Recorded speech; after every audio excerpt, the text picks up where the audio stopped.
semaines précédentes, les mots comme péché, iniquité, méchanceté, injustice, transgresser, faute, impiété, offense, forfait, prévariquer. Des mots que la Bible utilise en français.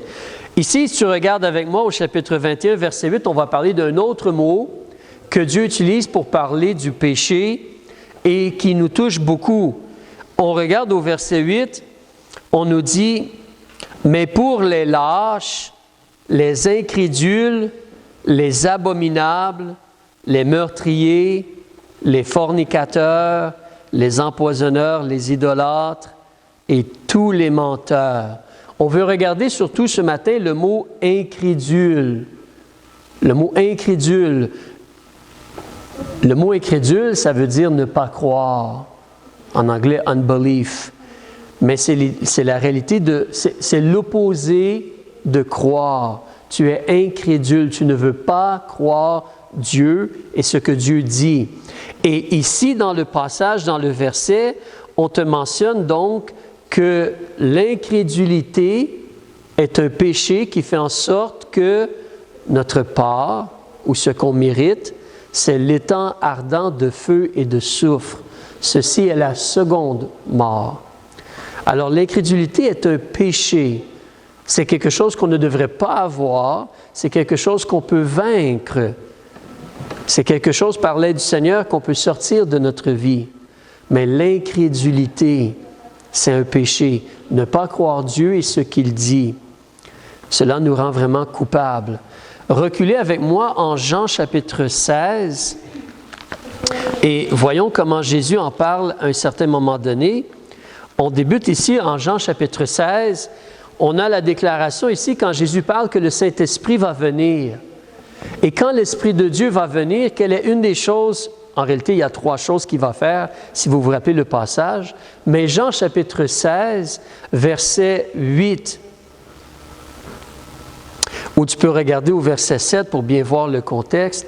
« Toutefois, je vous dis la vérité, il vous est avantageux que je m'en aille, car si je ne m'en vais, le Consolateur, le Saint-Esprit, ne viendra point à vous. Et si je m'en vais, je vous l'enverrai. » Donc Jésus est parti où il a quitté et le Saint-Esprit est venu. Et le Saint-Esprit, qu'est-ce qu'il fait quand il vient? Verset 8. « Quand il sera venu, il convaincra le monde de péché, de justice et de jugement. De péché, selon le verset 9, parce qu'il ne croit point en moi. » Alors, tu vois le lien ici. L'être humain est convaincu qu'il est dans la désobéissance, qu'il est dans le péché, parce qu'il ne croit pas en Jésus. On peut le voir de plus qu'une façon, mais en réalité, si on n'a pas Jésus comme notre Sauveur, nos péchés demeurent sur moi. Nos péchés demeurent sur nous. Je devrais dire plutôt au pluriel. Mais le péché que l'on fait, il est là, Dieu le voit. Jésus efface le péché. Jésus enlève le péché, comme on a vu. Donc, si on ne croit pas en Jésus, en réalité, nos péchés demeurent sur nous. Alors, l'Esprit nous convainc de péché, on ne croit pas en Jésus, on ne croit pas la parole de Dieu, on ne croit pas Dieu, on est coupable. On a fait de mauvaises actions aussi. Nos péchés sont toujours sur nous. L'Esprit va nous convaincre aussi de justice, parce que qui est le seul qui peut s'approcher du Père? C'est le Fils. Le Fils, il est sans péché. Le Fils, tu te rappelles, Jean 14, verset 6, « Je suis le chemin, la vérité et la vie. Personne ne vient au Père que par moi. » Donc, le chemin pour aller vers le Père, c'est Jésus. Alors, de justice, parce que je m'en vais à mon Père et que vous ne me verrez plus. Jésus peut nous justifier afin qu'on puisse être reçu par le Père. Alors, l'Esprit convainc. La seule façon d'être juste devant Dieu, c'est par le sang de Jésus. C'est à travers la personne de Jésus. Et ensuite, la réalité qui nous convainc de jugement, parce que le prince de ce monde est déjà jugé. Le diable, le prince de ce monde, qu'a-t-il fait?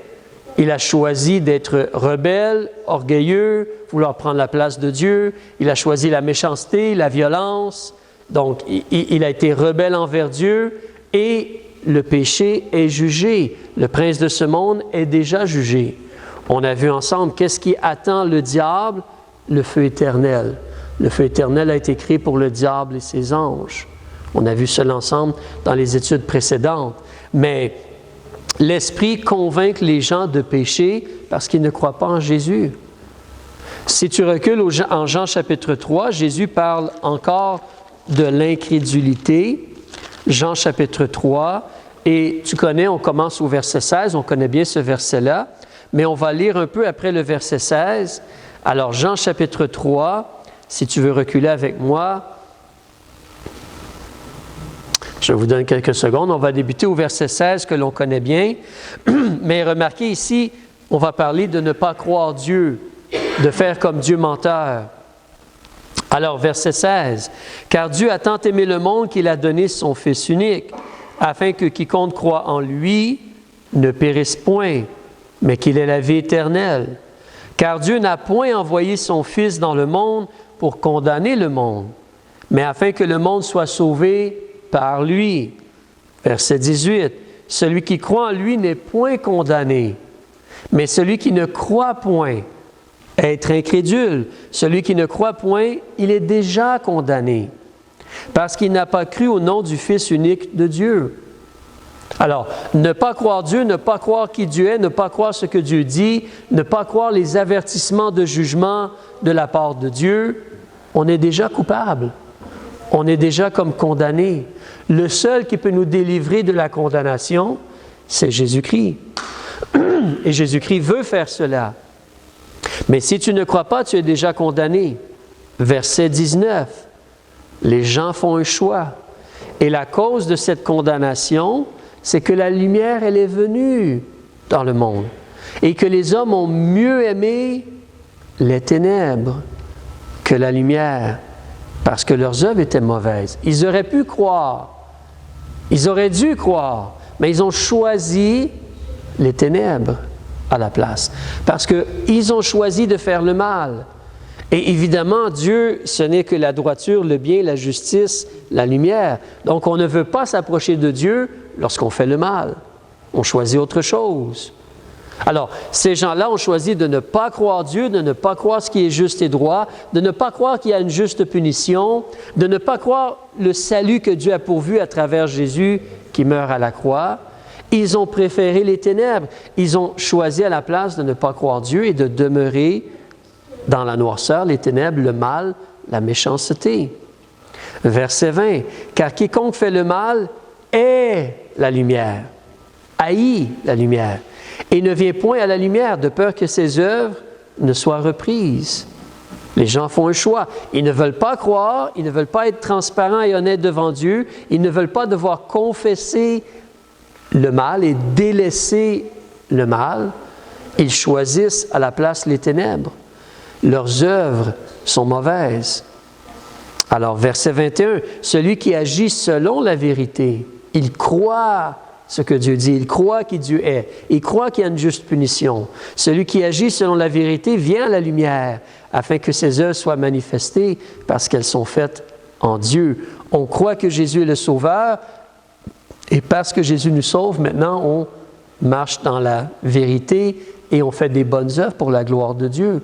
On est sauvé pour des bonnes œuvres, selon Éphésiens chapitre 2, verset 10. Si tu tournes ta page, une autre déclaration sur ceci.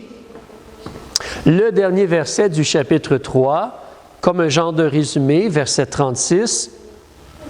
Les deux possibilités sont devant nous, les êtres humains. Il y a un choix à être fait. Verset 36. Celui qui croit au Fils a la vie éternelle. Tu choisis de croire. Tu pourrais croire. L'homme peut croire, l'homme peut avoir la foi, il peut se repentir et croire. Il est donné à tous les êtres humains d'avoir la foi, de se repentir et d'avoir la foi. Celui qui croit au Fils a la vie éternelle. Mais celui qui refuse de croire au Fils, ou en anglais ça dit « ne croit pas » ou « unbelieve » ou « does not believe », celui qui refuse de croire au Fils ne verra point la vie, mais la colère de Dieu demeure sur lui. C'est un choix. Tu ne veux pas croire. Tu ne veux pas croire qui Dieu est. Tu ne veux pas croire ce que Dieu a dit. Tu ne veux pas croire la justice de Dieu. Ça, c'est un sérieux péché. C'est très sérieux. Alors, tu veux garder en tête qu'est-ce qui s'est produit dans le jardin d'Éden. Dieu a dit, si tu prends le fruit de l'arbre de la connaissance du bien et du mal, certainement tu mourras. Tu peux manger tous les arbres. Réjouis-toi de tout ce que Dieu t'a donné, mais ne touche pas le mal. Ne mange pas l'arbre de la connaissance du bien et du mal. Et qu'est-ce que Ève a fait? Le diable est venu et l'a séduite, l'a trompée. Et elle n'a pas cru ce que Dieu a dit. Elle a écouté l'ennemi, elle a regardé et elle a été séduite. Elle a considéré que ça, c'était mieux. Puis elle a pris le fruit. Adam a volontairement brisé l'engagement, l'alliance, le commandement. On va parler de cela tantôt. Mais Adam a volontairement choisi de désobéir. Mais à la base, Ève n'a pas cru ce que Dieu a dit. Elle a écouté quelqu'un d'autre et elle a suivi ce qu'elle voulait à la place, ce qu'elle désirait, la tentation, la séduction. Alors la convoitise, elle voulait, elle a été prendre, plutôt que de croire que non, ça c'est la mort. Si Dieu dit c'est la mort, Dieu dit c'est la mort. Parce que Satan avait dit, vous ne mourrez point, vos yeux vont s'ouvrir, vous allez être comme des dieux. Oh, ça a l'air intéressant ça. Donc elle a regardé, puis elle a été attrapée, comme un poisson est attrapé par un hameçon. Elle a été attrapée par la séduction, par la convoitise. Alors, mais elle n'a pas cru ce que Dieu avait dit à la base. Et garde en tête, on va aller voir aussi Hébreux chapitre 11. Qu'est-ce que Dieu demande de nous les êtres humains? C'est pour ça que tout être humain peut choisir de croire. Mais c'est ce que Dieu demande, qu'on croie ses paroles. C'est sa personne. Alors, chapitre 11, en Hébreux, chapitre 11, verset 6, qu'est-ce que Dieu nous dit? On nous parle de la foi, mais Dieu nous mentionne ici une vérité très importante. Or, il est impossible de lui être agréable sans la foi. Car il faut que celui qui s'approche de Dieu croie que Dieu est et qu'il est le rémunérateur, celui qui récompense, celui qui juge, le rémunérateur de ceux qui le cherchent. C'est à la page 318, et 319, donc le bas de la page 318. Hébreux 11, verset 6. Mais c'est ce que Dieu demande de nous, les êtres humains. On veut s'approcher de Dieu, on veut connaître Dieu, mais Dieu demande qu'on croie ce qu'il dit. C'est pour cela que Dieu a écrit un livre et que les mots, les paroles, on les a encore avec nous de nos jours. Comme on a vu dernièrement, on peut faire confiance à la Bible, les mots qui sont dans la Bible. Alors Dieu a parlé, Dieu a écrit pour qu'on croie ce qu'il a dit, ce qu'il est, ce qu'il demande de nous. Alors l'incrédulité, c'est le péché, c'est très sérieux, ne pas croire ce que Dieu a dit. Ah oui, Dieu dit cela, mais moi je pense que... L'être humain souvent agit comme cela. Oui, il est écrit cela dans la Bible, mais regarde, non, c'est ça maintenant, c'est mieux. Les choses ont évolué, les choses ont changé, et ainsi de suite. Non. Alors l'incrédulité, c'est très grave. Un autre mot, quand on considère justement ce que Adam a fait, alors, en français, tu as le mot perfide. Perfide. Et le mot perfide, en réalité, se rapporte au fait de ne pas être loyal envers Dieu, notre Créateur, celui à qui on a des comptes à rendre. Alors, c'est ça, être perfide, c'est être déloyal. Si tu regardes avec moi dans le livre de Osée, alors c'est un prophète, tu regardes un peu passer le milieu de la Bible, je vous donne la page dans un instant, mais le livre de Osée, page 1090, Osée chapitre 6. Et tu as le mot justement qui est écrit en français. Je pense qu'en anglais, de mémoire, c'est le mot treacherous. Je vais juste aller voir pour être certain. Pour ne pas faire une erreur. C'est ça. Alors, En anglais, tu as le mot treacherous, qui est un peu comme être un traitor. Hein, donc, tu n'agis pas comme on s'attend que tu agisses. Tu tournes le dos et tu trompes, en d'autres mots. Tu n'es pas loyal. Donc, alors, en français, tu as le mot foi, faith en anglais. Mais le mot foi en français, parce que le français vient du latin. En latin, c'est fides. Alors, foi, fides. Et c'est là qu'en français, en réalité, quand tu parles d'être fidèle, c'est d'être plein de foi, d'agir selon ton engagement, selon ta promesse, d'être loyal. Et quand tu es perfide, tu n'as pas de foi. Tu agis contraire à ce que tu as dit que tu ferais. Tu n'es pas digne de confiance. Tu es déloyal. Tu tournes le dos, tu trompes. Tu n'es pas fidèle, tu n'es pas fiable. Alors tu as cette réalité-là. Donc ici au chapitre 6 et au verset 7, on a même Adam est mentionné. On te dit, mais comme Adam, ils ont transgressé, ils ont été au-delà de ce que Dieu permettait. Ils ont transgressé l'alliance. Ils ont dépassé la clôture, ils ont sauté la clôture. Ils ont transgressé l'alliance. Ils ont agi perfidement contre moi. Dieu s'attendait à ce que les êtres humains le respectent, l'aiment, l'écoutent, l'obéissent. Comme tu t'attends à ce que ton enfant t'écoute et fasse le bien et obéisse et ainsi de suite. Comme tu t'attends à ce que ton parent fasse le meilleur pour toi et s'occupe de toi parce que c'est ton parent. Alors on s'attend à cela. Donc, mais ici, les gens, on te parle d'Israël ici surtout, mais Israël ont donc été déloyaux envers leur Dieu. Ils ont agi avec perfidie. Ils n'ont pas agi comme ils s'étaient engagés à agir. D'accord, tu es notre Dieu éternel, Jéhovah. On va vivre comme tu demandes de vivre. Mais ils n'ont pas fait cela. Ils n'ont pas fait cela. Et c'est un peu similaire pour toi et moi. On reçoit Jésus comme notre Sauveur et on veut l'aimer. On veut vivre selon ses enseignements et ses vérités. On ne veut pas être déloyal ou infidèle dans ce sens-là.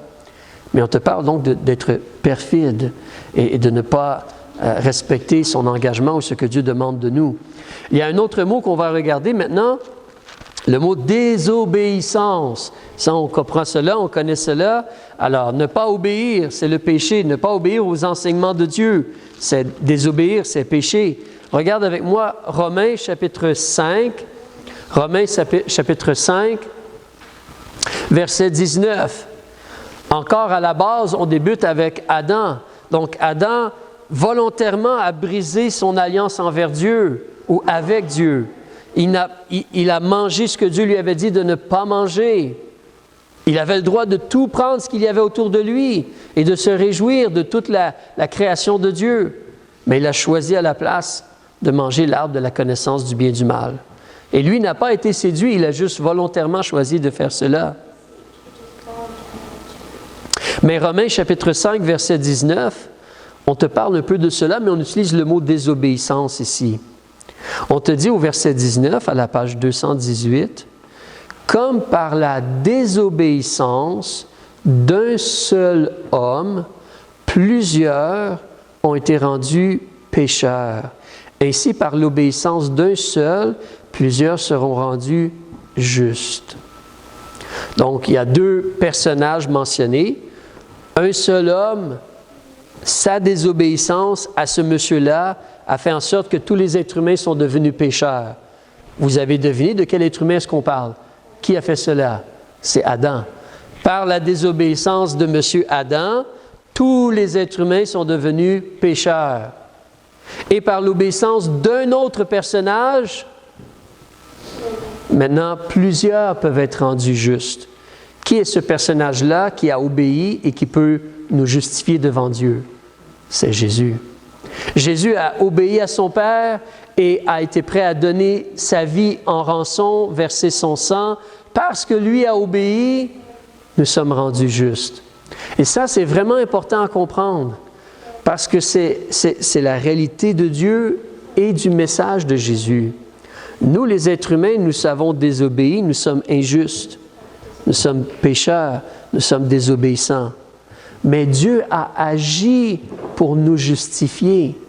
Et c'est là le danger. Qu'est-ce que les religions vont faire généralement? Ils vont nous dire de suivre une façon de vivre ou de suivre des commandements pour essayer de devenir juste devant Dieu.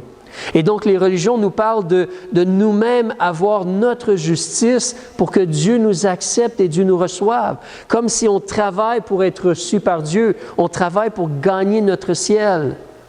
Mais le message de Jésus, c'est l'opposé de cela. C'est lui, Jésus, il a été obéissant, il n'a jamais péché, il a donné sa vie en rançon comme le Père a demandé. Vous vous rappelez, quand il était sur le point d'être arrêté, qu'est-ce qu'il a dit? Pas ma volonté, mais la tienne, Père. Éloigne cette coupe de moi, mais pas ma volonté, mais la tienne. Donc Jésus s'est soumis au plan de Dieu le Père, que lui, qui est parfait, paie pour moi qui est imparfait.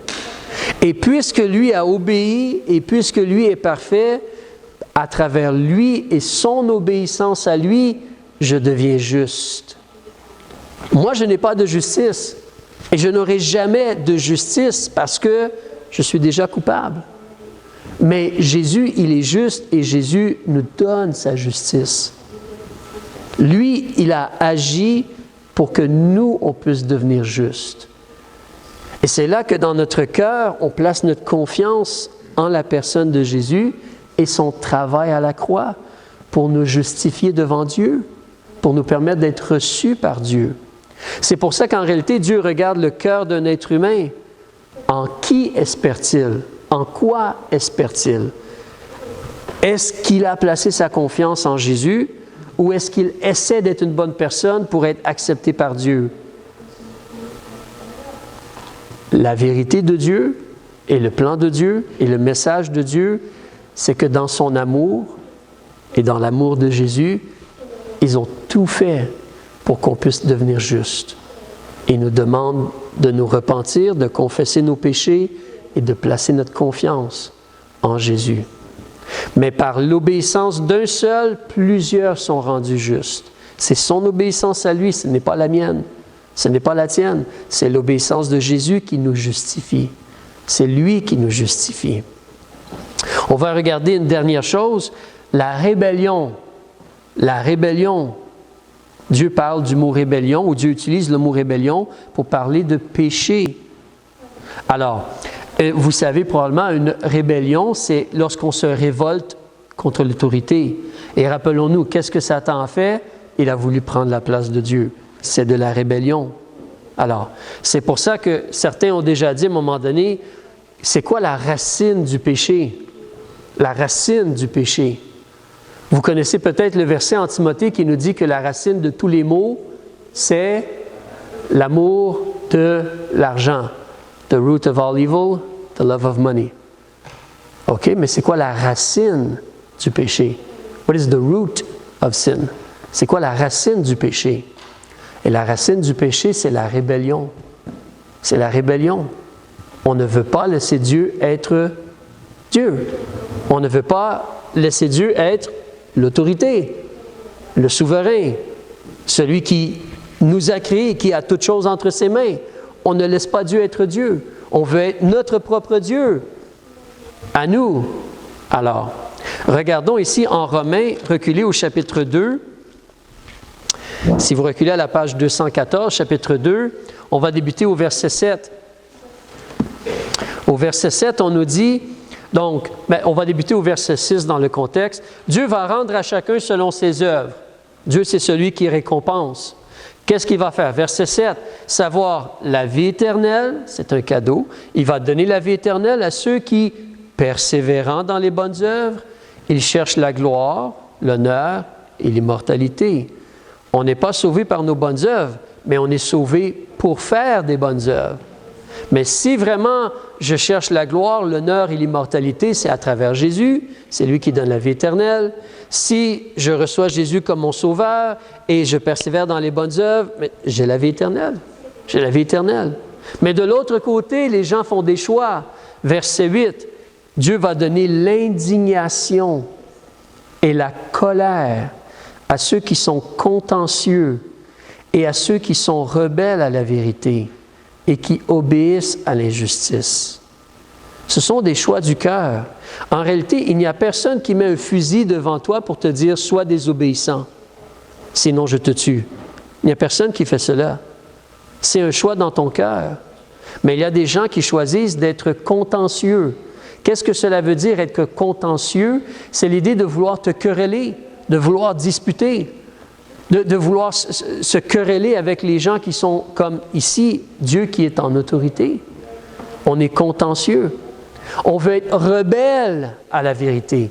La vérité, elle est là et on sait c'est quoi la vérité, mais on est rebelle à la vérité. On veut autre chose que la vérité. On obéit à l'injustice. On sait que c'est injuste, mais on obéit à l'injustice. Alors, ce sont des choix dans le cœur. Mais ça, c'est la réalité de l'être humain, de la rébellion. C'est la réalité de Satan, Lucifer et plusieurs anges qui l'ont suivi, et maintenant les êtres humains aussi, de la rébellion. Avançons en Éphésiens chapitre 2, s'il vous plaît.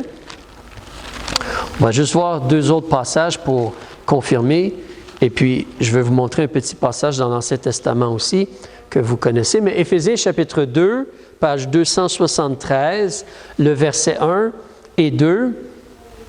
On a lu il y a quelques semaines le verset 1. Alors, chapitre 2, verset 1, on nous dit « Et vous étiez morts dans vos fautes et dans vos péchés. » Alors ici, il parle à des gens qui ont reçu Jésus comme leur sauveur, les gens dans la ville d'Éphèse. Ces gens-là sont sauvés. Tu peux regarder au verset 8, « Car vous êtes sauvés par la grâce. » Mais avant d'être sauvés, quelle était leur condition? Comme tout être humain, vous étiez, dans le passé, morts, sans aucune relation avec Dieu là. Vous n'étiez pas enfants de Dieu. Vous étiez morts dans vos fautes et dans vos péchés.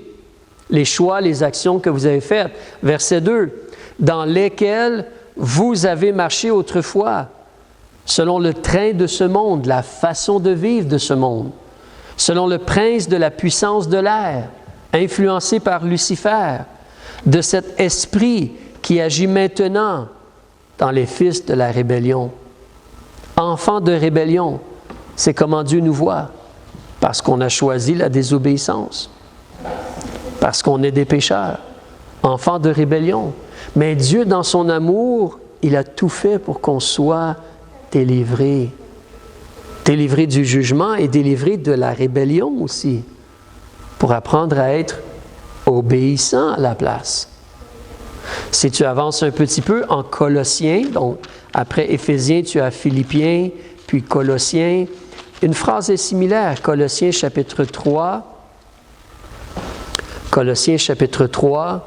Donc, lorsque Dieu voit l'être humain, ce sont des enfants de rébellion. Notre Père, c'est comme celui qui a débuté la rébellion, Lucifer.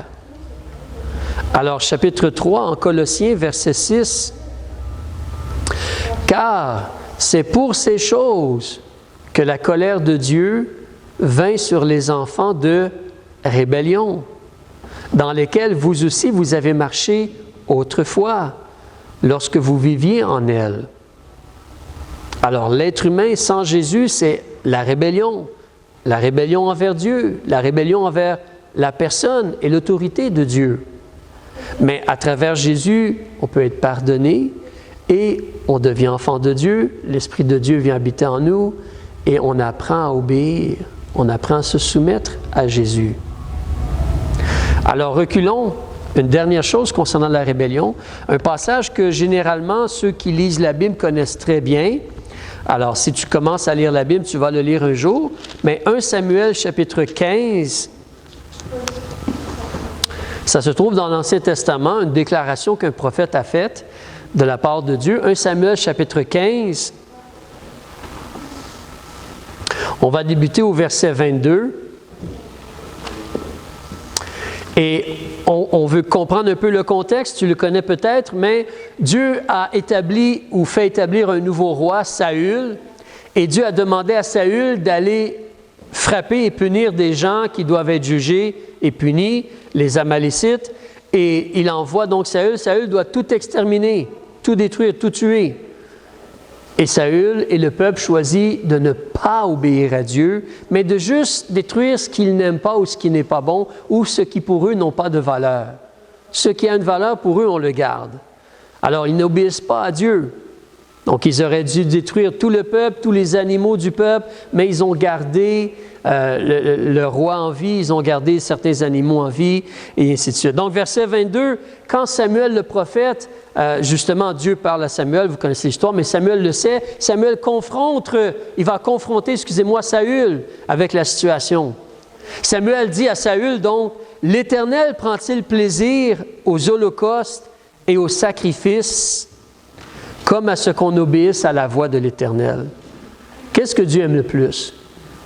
Que tu écoutes et obéisses à la voix de Dieu ou que tu fasses des cadeaux à Dieu, des sacrifices à Dieu, que tu donnes à Dieu des choses? Qu'est-ce que Dieu demande vraiment? Que tu écoutes et tu obéisses. C'est ça que Dieu demande vraiment. Voici, obéir vaut mieux que sacrifice. Être attentif et faire selon la voix de Dieu vaut mieux que la graisse des moutons. Faire des sacrifices d'animaux, là et tout. Et Dieu explique au verset 23, la rébellion, c'est autant que le péché de divination, la magie noire, la sorcellerie, demander au diable de nous aider. Donc, la rébellion, c'est dans la même catégorie que cela. C'est vraiment sérieux. La rébellion, c'est comme demander vers le diable pour avoir de l'aide. Et la résistance, résister à Dieu, ne pas vouloir obéir à Dieu, c'est comme adorer une idole, adorer autre chose que Dieu. Ne pas écouter, ne pas obéir à Dieu, c'est comme adorer ce morceau de bois-là ici. C'est le même genre de choses, c'est dans la même famille. C'est le même genre de choses. C'est un affront devant Dieu. Parce que justement, quand est-ce qu'on va adorer un morceau de bois? Je pense, je vous disais dernièrement, j'expliquais à quelqu'un comment on ne doit pas adorer les idoles. Parce qu'on adore le Créateur, pas une idole. Et la personne avait de la difficulté à comprendre parce qu'elle venait d'un autre milieu, d'un autre pays où il y a plein d'idoles, plein de statues. Donc, elle n'avait pas la même perception. Et je lui ai expliqué, si toi tu m'invites à manger chez toi et tu me fais à manger, qu'est-ce que je vais faire? Est-ce qu'ensuite je vais regarder l'assiette et dire merci à l'assiette de m'avoir donné de la nourriture? Est-ce que je vais commencer à aller voir les chaudrons puis applaudir les chaudrons? Ou est-ce que c'est toi à qui je devrais dire merci pour avoir préparé la nourriture? Ah, là il a compris, il a réalisé. Le Créateur, c'est lui qu'on adore, pas une création, pas une chose qui a été faite par lui. Qui n'a rien calculé, c'est Dieu qui l'a créé, la chose. Alors, mais ça nous parle beaucoup, ceci concernant la rébellion, la résistance, désobéir à Dieu, ne pas agir comme Dieu a demandé d'agir. Et Dieu a écrit un livre pour qu'on puisse le lire et le connaître. Et on peut voir et mettre en pratique sa parole. Mais la rébellion, c'est comme, justement, aller vers le diable pour demander de l'aide. Ou c'est comme adorer une idole. C'est vraiment un affront, c'est horrible devant Dieu.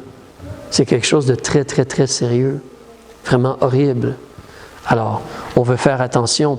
Une dernière petite chose aussi que je dirais, tu as des fois, dans la Bible aussi, on va te parler de rançon. Nous, quand on parle entre nous, souvent, lorsqu'on parle aux gens de Jésus, on va utiliser l'expression « la dette de nos péchés ». La dette de nos péchés. On a fait des péchés, la dette de nos péchés. Jésus a payé la dette de nos péchés. Mais il faut réaliser que le mot « dette » ne se trouve pas dans la Bible en réalité. Cependant, le mot « rançon » se trouve dans la Bible. Et l'idée d'une rançon, ça veut dire que tu payes à la place de quelqu'un d'autre. Tu payes ce que quelqu'un d'autre doit payer. Alors ça, c'est une réalité. C'est pourquoi, justement, si tu regardes avec moi dans 1 Timothée chapitre 2, on va terminer ici, mais 1 Timothée chapitre 2, on a la vérité et l'information concernant ceci.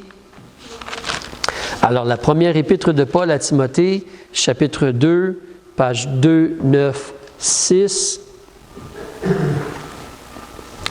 On nous informe encore, on va débuter au verset 3.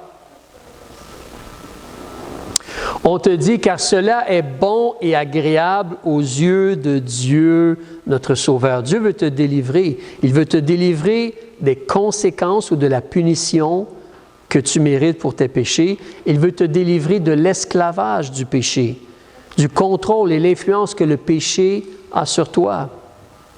Donc, cela est bon et agréable aux yeux de Dieu, notre Sauveur, qui veut que tous les hommes, tous les êtres humains soient sauvés et qu'ils parviennent à la connaissance de Dieu, connaître Dieu. Car il y a un seul Dieu et un seul médiateur entre Dieu et les hommes, Jésus-Christ. Le seul qui peut faire la paix entre nous et Dieu, ce ne sont pas le baptême ou les bonnes œuvres ou être fidèle ou lire la Bible ou être une bonne personne religieuse ou une bonne personne morale. La seule chose qui peut nous réconcilier avec Dieu, c'est Jésus-Christ, son sacrifice, son sang versé. Parce que lui peut vraiment prendre tous nos péchés et toute notre punition. Il a déjà pris cela sur lui. Il a déjà été frappé pour payer toute la rançon. Donc, il y a un seul Dieu il y a un seul Dieu et un seul médiateur entre Dieu et les hommes, Jésus-Christ, homme, qui s'est donné lui-même en rançon. Il a payé pour tous. C'est là le témoignage rendu en son propre temps. Et c'est à l'être humain d'accepter ce témoignage-là. Donc, il y a un choix. Il y a ton cœur. Tu peux avoir un cœur sincère, un cœur soumis. Ou tu peux avoir un cœur têtu et un cœur rebelle. Ne pas croire Dieu, être déloyal envers Dieu, être rebelle envers Dieu, être désobéissant envers Dieu.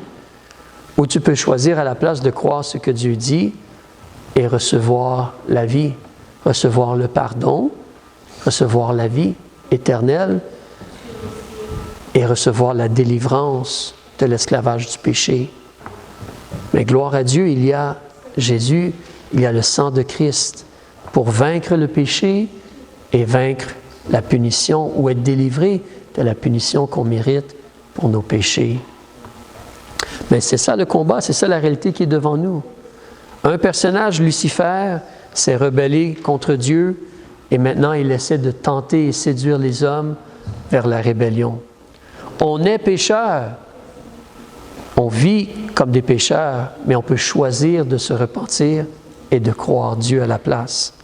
La lumière brille, l'information elle est dite, on peut choisir de se repentir et croire Dieu à la place.